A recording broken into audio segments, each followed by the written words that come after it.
Hello my dear students, welcome back to Professional Business Skills. 52ാമത്തെ സെഷനാണ് socio cyber informatics. 4ാമത്തെ ചാപ്റ്ററാണ് നമ്മളിപ്പം തുടങ്ങുന്നത്. ഓക്കെ, നമ്മളിതിൽ വളരെ ജനറൽ ആയിട്ടുള്ള കാര്യങ്ങൾ, ഇൻഫർമേഷൻ ടെക്നോളജി സൊസൈറ്റി ആയിട്ട് വരുന്ന കാര്യങ്ങളാണ് ഇതിൽ കൂടുതലായിട്ട് നമ്മൾ ഡിസ്കസ് ചെയ്യുന്നത്. അതിൽ ആദ്യം തന്നെ ഇൻഫർമേഷൻ ടെക്നോളജി ആൻഡ് സൊസൈറ്റി, അതിലുള്ള ഇഷ്യൂസും അതിലുള്ള കൺസേൺസുമാണ് നോക്കുന്നത്. ഇപ്പോൾ നമ്മൾ ജീവിക്കുന്നത് ഇൻഫർമേഷൻ ടെക്നോളജി എറയിലാണ്. ഇവിടെ നമ്മൾ ഇൻ്റർനെറ്റ് ഒരുപാട് ഓപ്പർച്യൂണിറ്റീസ് തരുന്നുണ്ട് നമുക്ക് കമ്മ്യൂണിക്കേറ്റ് ചെയ്യാനും അതുപോലെ ഒരുപാട് കാര്യങ്ങൾ പഠിക്കുവാനും വേണ്ടിയിട്ട്. അങ്ങനെ ഇൻഫർമേഷൻ ടെക്നോളജി നമ്മളുടെ ഒരു ഇൻ്റലക്ച്വൽ ക്യാപിറ്റലായിട്ട് മാറിയിരിക്കുകയാണ്. അതിലൂടെ നമ്മളുടെ ജീവിതം നമ്മൾ ഷേപ്പ് ചെയ്തെടുക്കുന്നു, നമ്മളതിലൂടെ ഒരുപാട് പ്രോഗ്രസ് നേടുന്നുണ്ട്. അങ്ങനെ നമ്മൾ നോക്കുമ്പോൾ സാധാരണഗതിയിൽ നമ്മളുടെ ഒരുവിധം മെജോറിറ്റി ആൾക്കാരും ഇൻ്റർനെറ്റ് ഒരു പവർഫുൾ ടൂളായിട്ട് തന്നെയാണ് യൂസ് ചെയ്യുന്നത്, കമ്മ്യൂണിക്കേഷൻ നടത്താനായിട്ടും അതുപോലെ തന്നെ മറ്റുള്ള എല്ലാ പർപ്പസിന് വേണ്ടിയിട്ടും ബെനിഫിറ്റ് ആവുന്ന രീതിയിൽ. പക്ഷേ ചില ആൾക്കാർ അതിനെ എക്സ്പ്ലോയിറ്റ് ചെയ്യുകയാണ്, ക്രിമിനലായിട്ടും ടെററിസ്റ്റുമായിട്ടുള്ള പർപ്പസിന് വേണ്ടിയിട്ട് അതിനെ എക്സ്പ്ലോയിറ്റ് ചെയ്യുകയാണ്. അപ്പോൾ അങ്ങനെ വന്നപ്പോൾ നമ്മുടെ സൊസൈറ്റിയിൽ ഒരുപാട് അതിന് റിലേറ്റഡ് ആയിട്ടുള്ള ചാലഞ്ചസ് ഫേസ് ചെയ്യേണ്ടതായിട്ട് വന്നു. ഇപ്പം നമ്മളുടെ ഈ social and ethical issues information ടെക്നോളജിയിൽ എങ്ങനെയാണെന്ന് നോക്കുകയാണെങ്കിൽ, നമ്മളുടെ ഈ ഒരു ഹ്യൂമൻ റേസ് ഇപ്പോഴത്തെ ഒരു ഇൻഫർമേഷൻ ടെക്നോളജി എറയിൽ വളരെ വലിയ ഒരു ചേഞ്ചിനാണ് വിധേയമായിരിക്കുന്നത്. അത് ഈ ഇൻഫർമേഷൻ ടെക്നോളജിയുടെ അപ്ഡേഷൻസ് കൊണ്ടാണ്. അപ്പോൾ അങ്ങനെയുള്ള ഇൻഫർമേഷൻ ടെക്നോളജിക്ക് ഒരുപാട് പോസിറ്റീവും നെഗറ്റീവ് സൈഡിലുള്ള അപ്ഡേഷൻസ് ഉണ്ട്. പോസിറ്റീവ് സൈഡിലുള്ള അപ്ഡേഷൻസ് എന്താണെന്ന് വെച്ച് കഴിഞ്ഞാൽ സോഷ്യൽ പ്രോഗ്രസ് ആണ് ഉദ്ദേശിക്കുന്നത്, ഇൻഫർമേഷൻ ടെക്നോളജി കൊണ്ടുണ്ടാവുന്ന സോഷ്യൽ പ്രോഗ്രസ്. നെഗറ്റീവ് സൈഡ് എന്താണെന്ന് വെച്ച് കഴിഞ്ഞാൽ നമ്മളുടെ ഈ ക്രൈംസും ത്രെറ്റൻസൊക്കെ നടത്തി നമ്മുടെ സോഷ്യൽ വാല്യൂസ് ഇല്ലാതാക്കുന്നതാണ് മറുവശം. സോ അങ്ങനെ നമ്മളുടെ ഇൻഫർമേഷൻ ടെക്നോളജി പുതിയ തരത്തിലുള്ള ഈ പറയുന്ന ഇഷ്യൂസ്, എത്തിക്കൽ ഇഷ്യൂസ് ഓരോ വ്യക്തികൾക്കും സൊസൈറ്റിക്കും ഉണ്ടാക്കിയിരിക്കുകയാണ്. പല സിറ്റുവേഷൻസിലും നമുക്കത് കാണാനായിട്ട് പറ്റും. ആ സിറ്റുവേഷൻസ് എന്തൊക്കെയാണെന്നുള്ളത് നമുക്ക് നോക്കാം. ഓക്കെ,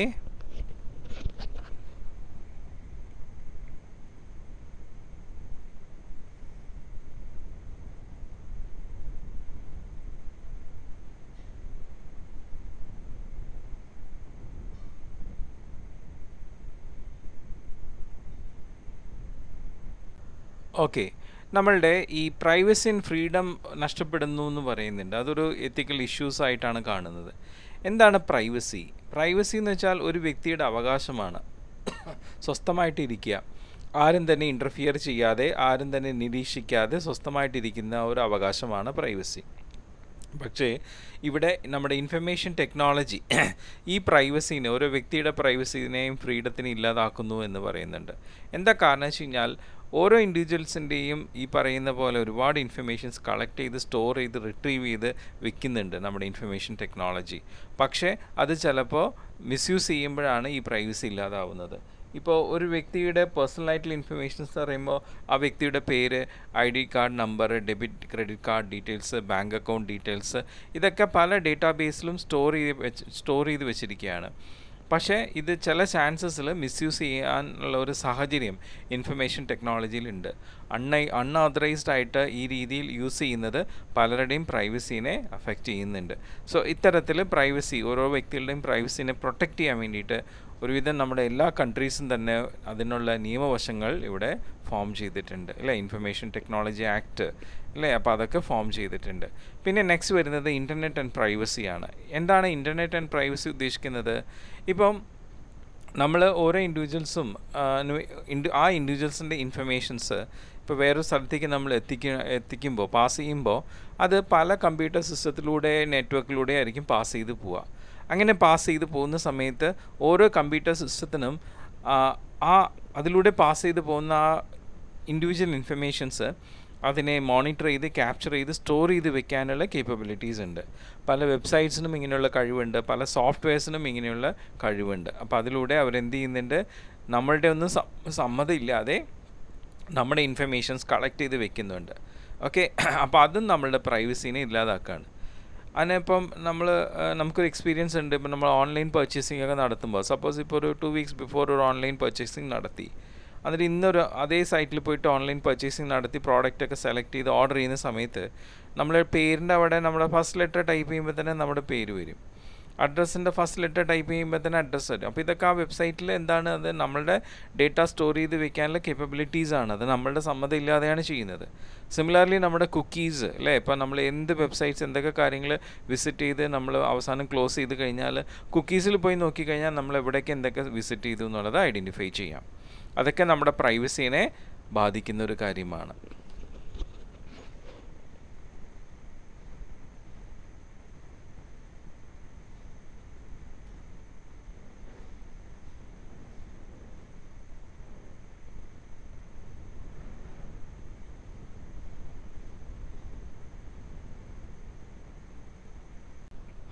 ഓക്കെ, ഇനി നെക്സ്റ്റ് വരുന്നത് ഇൻഫർമേഷൻ സിസ്റ്റം ആൻഡ് ഇൻ്റലക്ച്വൽ പ്രോപ്പർട്ടിയാണ്.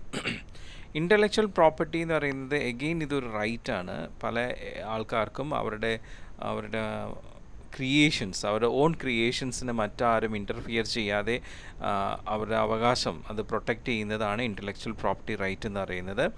ഇത് എക്സ്ക്ലൂസീവായിട്ട് ഓരോ ക്രിയേറ്റേഴ്സിന് കൊടുത്തിട്ടുള്ളതാണ്, അവരുടെ ക്രിയേഷൻസിന് വേണ്ടിയിട്ട് ഒരു നിശ്ചിതമായിട്ടുള്ള സമയത്തിലേക്ക് വേണ്ടിയിട്ട്. അത് പല രീതിയിലാണ് കൊടുക്കുന്നത്. കോപ്പി റൈറ്റിംഗ് ആയിട്ട് കൊടുക്കാം, ട്രേഡ് മാർക്സ് ആയിട്ട് കൊടുക്കാം, ജോഗ്രാഫിക്കൽ ഇൻഡിക്കേഷൻസ് ആയിട്ട് കൊടുക്കാം, ഇൻഡസ്ട്രിയൽ ഡിസൈൻസ് ആയിട്ട് കൊടുക്കാം, പേറ്റൻ്റ് ആയിട്ട് കൊടുക്കാം.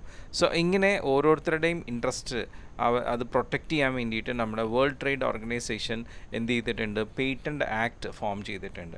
അതുപോലെ തന്നെ നമ്മുടെ സോഫ്റ്റ്വെയർ, നമ്മൾ ഒറിജിനൽ സോഫ്റ്റ്വെയർസ് ഉണ്ട്, പക്ഷേ ഒറിജിനൽ സോഫ്റ്റ്വെയർസ് പലരും ഉപയോഗിക്കുന്നില്ല. അതിന് പകരം അതിൻ്റെ കോപ്പീഡ് ആയിട്ടുള്ള വേർഷൻ, അതിനെ പൈറേറ്റഡ് വേർഷൻ എന്നാണ് പറയുക, അതാണ് പലരും യൂസ് ചെയ്യുന്നത്. സോ അൺഓതറൈസ്ഡ് ആയിട്ട് ഇങ്ങനെ നമ്മളുടെ computer software duplication all over the world നടക്കുന്നുണ്ട്. അപ്പോൾ അതുകൊണ്ട് തന്നെ അത് ആ അൺഓതറൈസ്ഡ് ആയിട്ടുള്ള ഡ്യൂപ്ലിക്കേഷൻ സോഫ്റ്റ്വെയർ ഉപയോഗിച്ച് വേറെ പല പുതിയ സോഫ്റ്റ്വെയർസും ലെസ് കോസ്റ്റിൽ, അധികം റിസർച്ച് ആൻഡ് ഡെവലപ്മെൻറ്റിന് വിധേയമാവാതെ ലെസ് കോസ്റ്റിൽ ഉണ്ടാക്കുന്ന പ്രവണതയും കാണുന്നുണ്ട്. സോ ഇത്തരത്തിലുള്ള പൈറസി അതിനെ നമ്മൾ ഇല്ലീഗലായിട്ടാണ് ട്രീറ്റ് ചെയ്യുന്നത്. ഓക്കെ, പിന്നെ അക്കൗണ്ടബിലിറ്റി, ലയബിലിറ്റി ആൻഡ് കൺട്രോൾ, ഇതെല്ലാം നമ്മളുടെ സോഫ്റ്റ്വെയർ കമ്പനീസിന് ഉണ്ടാവേണ്ട റെസ്പോൺസിബിലിറ്റീസാണ്. എന്താണെന്ന് വെച്ച് കഴിഞ്ഞാൽ അവരെ പലപ്പോഴും വളരെ ക്വാളിറ്റി കുറവായിട്ടുള്ള സോഫ്റ്റ്വെയർസ് ഉണ്ടാക്കുന്ന പല കമ്പനീസ് ഉണ്ട്. അപ്പോൾ അങ്ങനെയുള്ള ക്വാളിറ്റി കുറവായിട്ടുള്ള സോഫ്റ്റ്വെയർസ് യൂസ് ചെയ്യുമ്പോൾ അതിന് ഒരുപാട് കോൺസിക്വൻസസ് ഫോം ചെയ്യുന്നുണ്ട് കമ്പ്യൂട്ടറിൽ. അതെന്താണെന്ന് വെച്ച് കഴിഞ്ഞാൽ നമ്മുടെ സിസ്റ്റം ഫെയിലിയർ ആൻഡ് ഡാമേജസ് ആണ് അതുകൊണ്ട് ഉണ്ടാവുന്നത്. അപ്പോൾ അങ്ങനെ ഓരോ സോഫ്റ്റ്വെയർ കമ്പനീസും ഈ പറഞ്ഞ പോലെ ക്വാളിറ്റി കുറവായിട്ടുള്ള സോഫ്റ്റ്വെയർസ് ഉണ്ടാക്കുമ്പോൾ അതിൻ്റെ കോൺസിക്വൻസസ് ഈ പറയുന്ന കൺസ്യൂമേഴ്സിന് ഫോം ചെയ്യുമ്പോൾ അതിനുള്ള റെസ്പോൺസിബിലിറ്റീസ് അവരെ ഏറ്റെടുക്കേണ്ടത് അനിവാര്യമാണ്.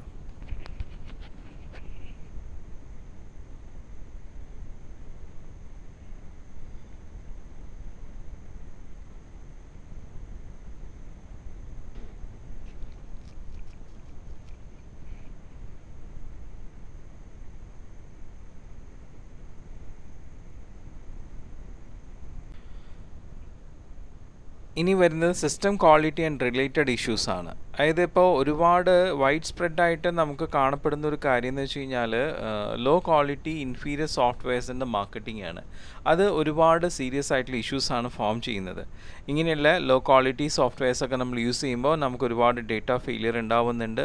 അപ്പോൾ അതുകൊണ്ട് ഈ പറയുന്ന സോഫ്റ്റ്വെയർ കമ്പനീസ് എല്ലാം തന്നെ നല്ല ക്വാളിറ്റി കൺട്രോൾ സിസ്റ്റം ഇതിനെ തടയാൻ വേണ്ടിയിട്ട് ഫോം ചെയ്യേണ്ടത് അനിവാര്യമാണ്. പിന്നെ എംപ്ലോയ്മെൻറ്റ് ആൻഡ് പ്രൊഡക്ടിവിറ്റി നോക്കുകയാണെങ്കിൽ അൺസ്കിൽഡ് ജോബ്സിന് ഒക്കെ വളരെയധികം കുറയ്ക്കപ്പെട്ടിരിക്കുകയാണ് ഇപ്പോൾ ഇൻഫർമേഷൻ ടെക്നോളജി വന്നു കഴിഞ്ഞപ്പോൾ.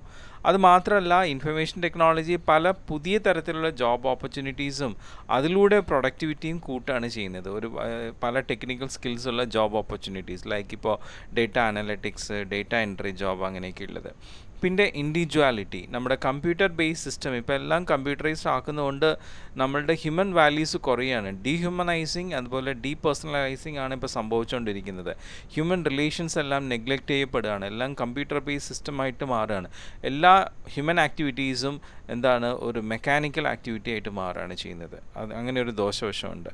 പിന്നെ ക്വാളിറ്റി ഓഫ് ലൈഫ് നോക്കുകയാണെങ്കിൽ ഈ കമ്പ്യൂട്ടറൈസ്ഡ് ബിസിനസ് സിസ്റ്റം എന്ത് ചെയ്യുന്നുണ്ട്, നമ്മുടെ പ്രൊഡക്ടിവിറ്റി കൂട്ടുന്നുണ്ട്, better quality goods and services provide ചെയ്യുന്നുണ്ട് ലോവർ കോസ്റ്റിൽ. ഇത് നമ്മുടെ സ്റ്റാൻഡേർഡ് ഓഫ് ലിവിങ് ഇൻക്രീസ് ചെയ്യുന്നുണ്ട്. അപ്പോൾ അതുകൊണ്ട് ആൾക്കാർക്ക് കൂടുതൽ സമയം കിട്ടുന്നുണ്ട്. ഇപ്പം നമ്മൾ ഓർഗനൈസേഷനിൽ നോക്കുകയാണെങ്കിൽ വർക്കിംഗ് കണ്ടീഷൻ്റെ ക്വാളിറ്റി കൂടുന്നുണ്ട്, അതുപോലെ ജോബിൻ്റെ ക്വാളിറ്റി അപ്ഗ്രേഡ് ചെയ്യപ്പെടുന്നുണ്ട്. ഓക്കെ,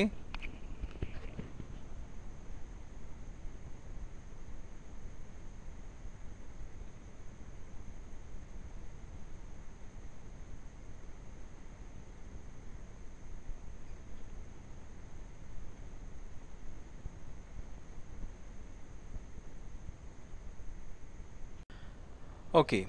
ഇനി സെക്യൂരിറ്റി ഓഫ് ഇൻഫർമേഷൻസ് എന്താ പറയണമെന്ന് വെച്ച് കഴിഞ്ഞാൽ, ഒരുപാട് സെക്യൂർഡ് ആയിട്ടുള്ള ഇൻഫർമേഷൻസ് നമ്മൾ കമ്പ്യൂട്ടറിൽ ഫോം ചെയ്യുന്നതിന് ത്രെഡ്സ് വരുന്നുണ്ട്. പ്രത്യേകിച്ച് ഇപ്പോൾ ട്രേഡ് റിലേറ്റഡ് ആയിട്ടുള്ള ഒരുപാട് സ്ട്രാറ്റജിക് ഇൻഫർമേഷൻസ്, ഡിഫൻസ് റിലേറ്റഡ് ആയിട്ടുള്ള സ്ട്രാറ്റജിക് ഇൻഫർമേഷൻസ്, ഇതിനൊക്കെ പ്രോപ്പറായി നമ്മൾ പ്രൊട്ടക്റ്റ് ചെയ്തില്ലെങ്കിൽ അതൊക്കെ അതിൻ്റെ സെക്യൂരിറ്റി ത്രെഡ്സ് അതിന് ഫോം ചെയ്യുന്നുണ്ട്.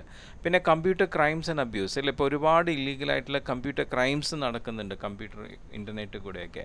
ഇപ്പോൾ നമ്മളുടെ അനുവാദം ഇല്ലാതെ നമ്മുടെ ഇൻഫർമേഷൻസ് ചോർത്തിയെടുക്കുക, അത് ഡിസ്ട്രോയ് ചെയ്യുക. അപ്പോൾ ഇതൊക്കെ പല രീതിയിലുള്ള കമ്പ്യൂട്ടർ ക്രൈംസാണ്. അതുപോലെ തന്നെ കമ്പ്യൂട്ടർ അബ്യൂസസും നടക്കുന്നുണ്ട്. പിന്നെ ഒരുപാട് ഹെൽത്ത് പ്രോബ്ലംസ് ഉണ്ടാവുന്നുണ്ട്. ഇപ്പോൾ ലേറ്റസ്റ്റ് ആയിട്ട് വരുന്ന ഒരു ഓക്യുപ്പേഷണൽ ഡിസീസാണ് റിപ്പീറ്റേറ്റീവ് സ്ട്രെസ് ഇഞ്ചുറി, RSI എന്ന് പറയുന്നത്. ഈ ഒരു ഡിസീസ് വരുന്നതിൻ്റെ മെയിൻ റീസൺ എന്ന് വെച്ചാൽ നമ്മുടെ മസിൽ സ്ട്രെസ്സാണ്. റിപ്പീറ്റഡ് ആയിട്ടുള്ള ആക്ഷൻസ് കൊണ്ടുണ്ടാകുന്ന മസിൽ സ്ട്രെസ്സാണ്. ഇതിൻ്റെ മെയിൻ സോഴ്സ് എന്ന് പറയുന്നത് നമ്മുടെ കമ്പ്യൂട്ടറുടെ കീബോർഡും മൗസുമാണ്. ഒരു ദിവസം നമ്മൾ ആയിരത്തിലും കൂടുതൽ തവണ കീബോർഡിൽ യൂസ് ചെയ്യുന്ന സമയത്ത് അതിലൂടെ ഉണ്ടാകുന്ന പ്രഷർ നമ്മുടെ കൈത്തണ്ടയുടെ ആ ബോൺ സ്ട്രക്ചറിലെ മീഡിയൻ നെർവിൽ കൂടെ ആ പ്രഷർ നമുക്ക് സ്ട്രെസ് ഉണ്ടാക്കുന്നു. ഇതിൻ്റെ ഫലമായിട്ട് നമുക്ക് പല സിംറ്റംസ് ഫോം ചെയ്യുന്നുണ്ട്. ലാക്ക് ഓഫ് സെൻസേഷൻ, നമുക്കൊന്നും സെൻസ് ചെയ്യാൻ പറ്റാത്ത ഒരു അവസ്ഥ വരിക. അതുപോലെ കില്ലിംഗ് പെയിൻ, നമുക്ക് പെയിൻ അറിയാത്തൊരവസ്ഥ വരിക. ഒരു കാര്യം ഗ്രാസ്പ് ചെയ്യാനുള്ള അവസ്ഥ വരിക, ഗ്രാസ്പ് ചെയ്യാൻ പറ്റാത്ത അവസ്ഥ വരിക. ഇച്ചിനെസ്, ചൊറിച്ചൽ വരിക. ഇതെല്ലാം അതിൻ്റെ സിംറ്റംസ് ആണ്. പിന്നെ നമ്മുടെ കമ്പ്യൂട്ടർ മോണിറ്ററിൽ നിന്നുണ്ടാകുന്ന റേഡിയേഷൻസ്, അത് ഒരുപാട് ഹെൽത്ത് ഇഷ്യൂസ് ഉണ്ടാക്കുന്നുണ്ട്. സ്ഥിരമായിട്ട് കമ്പ്യൂട്ടർ ഉപയോഗിക്കുമ്പോൾ കണ്ണിന് സ്ട്രെസ് ഉണ്ടാവുക, തലവേദന ഉണ്ടാവുക, വിഷൻ ഡിസോഷൻ ഉണ്ടാവുക, ഇറിറ്റേഷൻസ് ഉണ്ടാവുക. ഇതൊക്കെ പല പ്രോബ്ലംസ് റേഡിയേഷൻ കൊണ്ട് ഫോം ചെയ്യുന്നതാണ്.